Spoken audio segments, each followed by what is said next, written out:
बिस्मिल्लाहिर्रहमानिर्रहीम। अस्सलाम वालेकुम। Hello everyone, welcome back to my channel. I hope कि आप सब लोग बिल्कुल ठीक होंगे। अल्हम्दुलिल्लाह मैं भी बिल्कुल ठीक हूँ। आज आप सब लोगों के सामने हाजिर हुई हूँ इस तरह से। कोई व्लॉग नहीं शूट किया, कोई कुछ नहीं। इतना ज़्यादा कबाड़ मचा हुआ है, कचरा मचा हुआ है, क्योंकि मैं बीमार ही इतनी थी जिसकी कोई हद ही नहीं। मैं उठ के जो है वो काम नहीं कर सकती थी। गाँव से आज इस वाले घर आई हूँ और बच्चों को मैंने ट्यूशन भेज दिया था, तो ये सारा खलारा मचा हुआ है, बहुत ज़्यादा कचरा। तो YouTube भी मैं अभी देख रही थी, वीडियोस देख रही थी, तो YouTube पे क्या चल रहा है वो भी मुझे अंदाज़ा हो रहा था। काफ़ी सारी सिस्टर्स के मुझे मैसेजेस आ रहे हुए थे, तो मैंने ज़रूरी समझा कि आज मैं भी एक छोटा सा व्लॉग बना दूं। और जो मेरी बहनें मेरी बहुत ज़्यादा फ़िक्र करती हैं वो भी मुझसे बार बार पूछ रही थी, आप ठीक तो हैं, आप ठीक तो हैं। और रोज़ रोज़ वो कहती हैं कि रोज़ आप व्लॉग डाला करें, लेकिन रोज़ रोज़ फिर वही अपना रोना धोना। मुझे इतने मैसेज भी आते हैं कि आप रोज़ एक ही रोना लेके बैठ जाती हैं, फिर वो भी अच्छा नहीं लगता कि मैं हर वक्त आप सब लोगों के सामने रोती रहूं, क्योंकि मेरी ज़िंदगी में है ही रोना।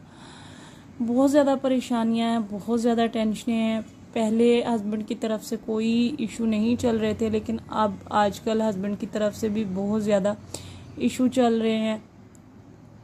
और इन इशुओं की वजह जो है वो वही गुर्बत और बेरोज़गारी और बीमारियां जो हैं वो हैं, क्योंकि जब इंसान के पास कुछ नहीं होता तो फिर ये सारी चीज़ें जो है वो घर कर लेती हैं। तो इस तरह से मेरी ज़िंदगी गुजर रही है, तो फिर अच्छा नहीं लगता रोज़ रोज़ एक ही बात को बार बार रिपीट करते जाना। लेकिन आज जिस टॉपिक में मैं वीडियो बनाने वाली हूँ वो टॉपिक बिना टाइम वेस्ट किए आप लोगों का वो स्टार्ट करते हैं। उसके बाद मैं थोड़ा सा घर का काम करूँगी, थोड़ा सा घर को इस काबिल बनाऊँगी कि इसमें मैं बैठ सकूँ, हम लोग सो सकें, क्योंकि बच्चों ने स्कूल जाना है। बच्चों की पढ़ाई का बहुत ज़्यादा हर्ज हो गया है मेरी बीमारी की वजह से, जो कि मैं नहीं चाहती। मेरी ज़िंदगी का मकसद ही यही है कि अपनी बेटियों की बहुत अच्छे से तालीम और तरबियत करना, ताकि जिस तरह के हालात मैं फेस कर रही हूँ मेरी बच्चियाँ कभी भी ना कर सकें। अच्छा जी, आज का जो टॉपिक है वो स्वीटी जी लाहौरी और इनके भाई मोहसिन और शबाना आंटी की बेटी अंबर नाज के बारे में है। थोड़ा सा पीछे लेके चलूँगी, तकरीबन 1.5 साल पुरानी बात है जब मैंने वीडियो बनाई थी। अब जिन लोगों को पता है उन लोगों को तो पता है, लेकिन जिन लोगों को नहीं पता उनके लिए ना मुझे डिटेल से स्टार्ट से बात करनी पड़ेगी, ताकि उनको भी अंदाज़ा हो कि मैं किस बारे में और क्या बात कर रही हूँ ना, तो वो सारा कुछ। और उसके लिए मुझे एक वीडियो चाहिए, जिसके लिए आप लोगों को इतना कचरा देखना पड़ रहा है, क्योंकि मेरे पास कोई वीडियो नहीं पड़ी और ना ही मेरा जिस्म में इतनी ज़्यादा थकावट हो चुकी है और इतनी ज़्यादा मैं बीमार हो चुकी हूँ ना कि मैं कोई वीडियो डाउनलोड करूँ और दूसरे का कंटेंट डाल के और उसके ऊपर वॉइस ओवर करूँ, वो भी अच्छी बात नहीं है। या मेरे पास पुरानी वीडियोस भी नहीं पड़ी हुई मेरी कि मैं उन्हीं के ऊपर फिर दोबारा से वॉइस ओवर करूँ, तो इसलिए आपको बैकग्राउंड में ये सारा कुछ देखने को मिल रहा है। अच्छा जी, शुरू से लेके मैं आप लोगों को चलती हूँ जब के यहाँ जहाँ से मेरी जो है वो वक्फियत हुई थी लाहौर साइड वाली सिस्टर से। 2 साल तकरीबन 2.25 साल पुरानी बात है, जब YouTube नया नया स्टार्ट किया था, तो जो है कुछ भी समझ में नहीं आ रही थी और काफ़ी सारी दोस्तों से पाला पड़ा। और वहाँ पे एक औरत ऐसी थी जो कि बहुत शार्प माइंड और इस तरह की औरत थी कि उससे मेरा पाला पड़ा और वो अच्छी दोस्त बन गई। उस टाइम पे मेरी बहुत अच्छी दोस्त बन गई। उन्होंने किसी का कंटेंट यूज़ किया, मतलब कि अंबर नाज का कंटेंट यूज़ किया, और उनके कंटेंट यूज़ करने पे उनको मिल गई कॉपीराइट स्ट्राइक अंबर नाज की वजह से। तो उन्होंने जो है वो बहुत ज़्यादा रोइंद हुई, क्योंकि आपको पता है कि YouTube चैनल चलाना बिल्कुल भी आसान काम नहीं है और इसको मोनेटाइज करवाना तो बिल्कुल भी आसान काम नहीं है। उसके लिए बहुत अरसा और वक्त जो है वो दरकार होता है। तो उनका चैनल मोनेटाइज हो चुका था, उनको जब कॉपीराइट स्ट्राइक मिली तो उनका चैनल जो है वो बहुत ज़्यादा ख़तरे में चला गया। तो उन्होंने बहुत ज़्यादा रोना धोना मचाया कि मुझे कॉपीराइट स्ट्राइक आई है, तो फिर मेरे हक में वीडियोस बनाई जाएं। तो उनके हक़ में वीडियो बनाने वाली मैं भी थी कि प्लीज़ अंबर नाज को कॉपीराइट स्ट्राइक अपनी वापस ले लें। अच्छा, वहाँ पे हम लोग रिक्वेस्ट कर रहे थे, तो उसी दौरान स्वीटी जी लाहौरी व्लॉगर ने जो है एक वीडियो डाली और उसमें कहा बहुत अच्छा हुआ, ऐसे लोगों को कॉपीराइट स्ट्राइक मिलनी चाहिए, ये बेहुदा लोग, पलीत किचन, गंदा किचन, मतलब इस तरह के उन्होंने अल्फाज यूज़ किए। तो एक तो वो इस तरह के अल्फाज यूज़ कर रही थी और दूसरा उस टाइम पे मेरे सर पे भी दोस्ती का भूत सवार हुआ था, और तीसरा मेरे सर पे ये भूत सवार था कि वो बिल्कुल अपने बाल खुले छोड़ के और इस तरह से जैसे कि बहुत ज़्यादा बोल्ड किस्म का एक बंदा वीडियो बनाता है, इस किस्म के वीडियोस बनाती थी, व्लॉग बनाती थी। तो मैंने भी एक वीडियो बनाई और मैंने कहा, उन्होंने ये कहा कि आप जो है वो अपनी कब्र में जब जाएंगी, मेरी दोस्त का उन्होंने नाम लेके कहा कि जब आप अपनी कब्र में जाएंगी तो आप क्या वहाँ पे हक हिसाब देंगे अल्लाह को कि आपने किसी और का कंटेंट उठा के अपने चैनल पे डाला था और इस तरह से आप पैसे कमा रही थी, ये तो अच्छी बात नहीं है।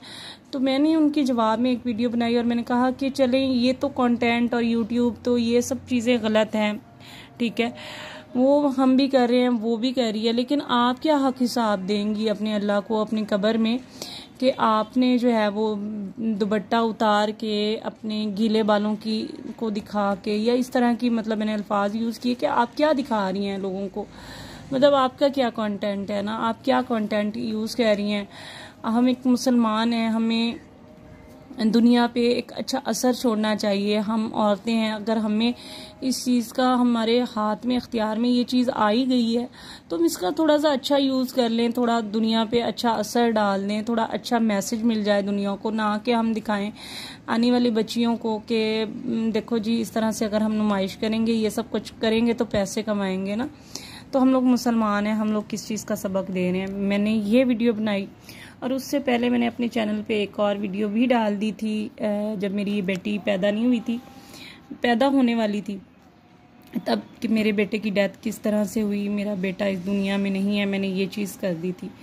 अच्छा, स्वीटी ने मेरा व्लॉग देखा, व्लॉग देखने के बाद वो आग बगोला हो गई और फिर उन्होंने मुझसे पर्सनली कांटेक्ट किया सो किया, लेकिन उन्होंने वीडियोस बनाई, शायद वो आज भी उनके चैनल पे मौजूद हों। तो उन्होंने कहा कि जी आपकी ज़ुबान की वजह से आपका बच्चा कब्र में चला गया है, अल्लाह ने जो है वो आपको ठीक सज़ा दी है कि आपका बच्चा आपके अमालों की वजह से और आपकी ज़ुबान की वजह से कब्र में चला गया। हालांकि मैंने कोई ऐसी बात नहीं की थी, कोई बदतमीज़ी नहीं की थी, कोई गाली नहीं दी थी, कुछ भी ऐसा मैंने नहीं किया था। जस्ट मैंने इतना कहा था कि आप अच्छा नहीं कह रही हैं, आप सर पे दुपट्टा लेके आ जाए, कि पहले तो आप पर्दे में आए, पर्दे में नहीं आ रहे तो आप सर पे दुपट्टा लेके आए, थोड़ा सा दुनिया को अच्छा मैसेज दें। ये कोई बुरी बात नहीं होती, वो तो हर कोई कह देता है, मैंने भी कह दिया था। खैर उन्होंने इतना मतलब वो डीप में चली गई। फिर मेरी ये बेटी पैदा हुई थी तो इसको भी वही मसला था कि इसको दूध हजम नहीं होता था, जो कि आज मसला अभी भी इसको चल रहा है। मैंने आप लोगों को बताया कि बहुत बीमार है, अभी भी इसको इतने लूज़ मोशन है, इसकी कोई हद नहीं है। तो उस टाइम पे भी ऐसा ही था और मेरे हालात उस टाइम पे भी ऐसे ही थे जैसे कि आज हैं। तो एक सिस्टर ने मेरी हेल्प कर दी थी। फिर उन्होंने कहा कि तुम्हारी औकात क्या है, गांव में रहने वाली अनपढ़ जाहिल गवार औरत, तुम्हारी औकात क्या है, तुम मुझ पे बात कर रही है, तू कह के, उन्होंने, मैं तो आप और जनाब कह रही हूँ, उस टाइम पर उन्होंने कहा था तू, तेरी औकात क्या है जाहिल औरत। और उन्होंने मुझे लोटा कहा था, शायद मुझे सही से याद नहीं है। और फिर उन्होंने ये भी कहा था कि जाहिल औरत तेरी क्या औकात है, तू तो लोगों से मांग के और अपनी बच्ची को दूध पिलाती है और फिर तू मुझ पे इस तरह की बात कर रही है, तेरी क्या औकात है। और तुझ जैसी जाहिल औरत को क्या पता ना, मेरा शौहर कहता है तुम इस तरह से आओ तो मैं इस तरह से आ रही हूँ। बहुत ज़्यादा गालियाँ दी हैं। अच्छा, फिर उन्होंने वीडियोस बनाई, उसके बाद मुझसे पर्सनल कांटेक्ट किया, मेरा व्हाट्सएप नंबर लिया, वो व्हाट्सएप नंबर लोगों में तकसीम किया। बहुत गंदे गंदे चैनल्स पे मेरे व्हाट्सएप नंबर को लगाया गया कि जो बहुत गंदी गंदी वीडियोस बनाते थे, वो गंदी वीडियोस के बाद मेरा जो है व्हाट्सएप नंबर आता और नीचे दिया गया होता लिंक में या फिर पिन करके, वो आज भी मैं यहाँ पे लगा दूँगी उसका स्क्रीनशॉट, कि अभी तक वो मेरा नंबर वहीं पे मौजूद है। और फिर लोगों ने मुझे पता नहीं कितना ही थ्रेड किया होगा इस चीज़ से ना, मेरा नंबर लगा दिया गया। फिर उनके हस्बैंड ने मुझसे कांटेक्ट किया, उनके हस्बैंड की वॉइस आज तक मेरे पास पड़ी हुई है कि मैं नीचे ऊपर से फाड़ के तुम्हें टाइम फिश कर दूंगा, ये कर दूंगा, वो कर दूंगा। मतलब कि मेरा जस्ट इतनी बात कहने पे यकीन जाने व्यूवर्स कि मैं इतना रोई थी इस सब के बाद, मुझे इतनी अजियत मिली थी इस यूट्यूब से। मैंने कोई गुनाह नहीं किया था, कोई कुछ नहीं किया था, जस्ट इतना कहा था। और एक दोस्त होने के नाते मैंने एक दोस्त का साथ देके उसके लिए मैंने एक वीडियो बनाई थी, जो कि मेरी सबसे बड़ी गलती थी। उस दोस्त ने भी जो मेरे साथ किया, तो बहुत ज़्यादा रोई थी मैं, इतना रोई थी यकीन जाने, मेरे ना दिल से उनके लिए बद्दुआएं निकल रही थी, क्योंकि मुझे इतना टॉर्चर किया गया था, मुझे इतना ज़्यादा जलील किया गया था, मेरे पर्सनल नंबर को इस तरह से लोगों में बांटा गया था। मतलब उस टाइम पे मुझे अंदाज़ा हो गया था कि इन्होंने, मतलब एक औरत हो के उसको औरत की इज्जत का ख्याल नहीं है। तो इन्होंने जब ये सारी हरकतें की थी ना, कि मेरा नंबर इस तरह से दिया लोगों में और गंदी वीडियोस के बाद में मेरा नंबर लगाया, आप खुद सोच लें कि मैं कितनी अजियत में गई होंगी। या मेरे साथ क्या, आज भी एक चैनल है डांस फॉर यू के नाम से ना, तो उसके जितने भी आप देखेंगे कमेंट के ऊपर पिन किया गया हुआ है मेरा नंबर।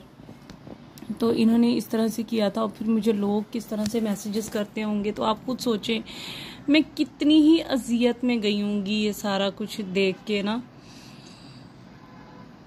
तो मुझे अंदाज़ा हो गया था कि स्वीटी जी किस तरह की, किस नेचर की हैं। उसके बावजूद, इतना सब कुछ मेरे साथ करने के बावजूद भी इनका दिल ठंडा नहीं हुआ। उसके बावजूद जो आगे की कहानी है, अभी व्लॉग बहुत ज़्यादा लंबा हो रहा है, वो भी मैं आप लोगों को आगे चल के बताऊँगी नेक्स्ट वीडियो में। अच्छा जी, जो लोग मेरे चैनल पे न्यू हों तो चैनल को ज़रूर सब्सक्राइब कर लीजिएगा, साथ में बेल आइकन भी प्रेस कर लीजिएगा। अगर चैनल पसंद नहीं आ रहा, वीडियोस पसंद नहीं आ रही, व्लॉग पसंद नहीं आ रहे, तो इसको नेकी समझकर ही सब्सक्राइब कर लें और नेकी समझकर ही लाइक कर दें, वीडियो को शेयर कर दें, ताकि जो है मेरी वीडियो के ज़रिए थोड़ा बहुत कुछ अच्छा हो सके, मेरी लाइफ भी थोड़ी चेंज हो सके और ये जो टेंशनें हैं कम हो सकें जी। इंशाल्लाह नेक्स्ट व्लॉग तक के लिए मुझे इजाज़त दीजिए, और तब तक इंशाल्लाह दुआ भी, मेरे लिए दुआ भी बहुत सारी कीजिए कि मेरी तबीयत बेहतर हो जाए और आपके लिए इस तरह के कचरे भरे व्लॉग्स ना लाऊं, बल्कि अच्छे अच्छे व्लॉग लाऊं, जो कि मेरी सिंपल रूटीन है गरीबों वाली, वो ही आप लोगों के साथ शेयर कर दूं। अच्छी अच्छी रेसिपीज़, देसी खाने ही शेयर कर दूं, अच्छी सी कोई ना कोई वीडियो शेयर कर दूं। तो प्लीज़ मेरे लिए दुआ कीजिएगा जी। अल्लाह हाफिज़।